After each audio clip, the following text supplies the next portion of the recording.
Aujourd'hui, nous rendons hommage au duc d'Orléans.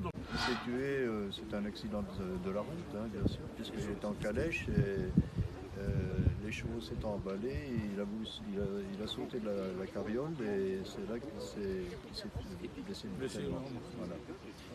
Et il venait inspecter ses troupes sur le camp de Saint-Omer. Donc c'est en sa mémoire que les chasseurs de l'époque, avec l'aide d'autres régiments, ont édifié cette colonne commémorative. On a présenté à la princesse d'Orléans, la descendante directe du duc d'Orléans et du roi Louis-Philippe. Et du roi Louis-Philippe, des lieux qui étaient à découvrir. Donc ici, cette colonne, elle a été faite en hommage quand le duc d'Orléans est mort.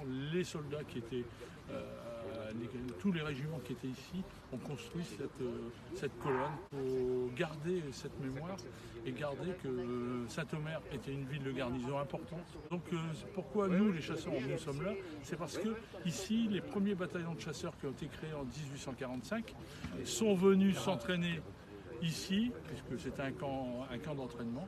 Les 10 bataillons sont venus de Vincennes après leur création et étaient ici en stationnement et en entraînement. On rend hommage aussi aux chasseurs et nous sommes les amicales de chasseurs, moi du Pas-de-Calais, amicale de Sidi Ibrahim du Pas-de-Calais, et le colonel Favard et le président de l'amicale du 8e bataillon de chasseurs, qui est le bataillon de la garde de Sidi Ibrahim. Étant marraine des anciens, eh bien, je suis les anciens et je reste auprès d'eux.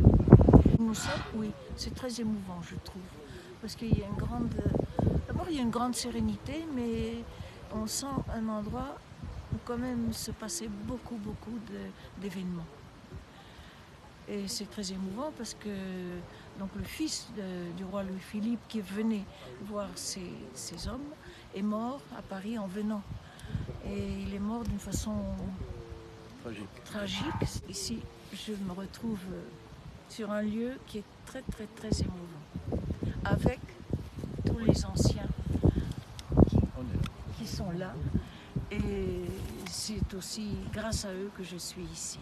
J'étais ici en mairie en tant qu'administratif quand on l'a restaurée en 1990, donc je la connais au niveau restauration assez bien. Il faut garder ces souvenirs d'une période lointaine mais qui a quand même été importante.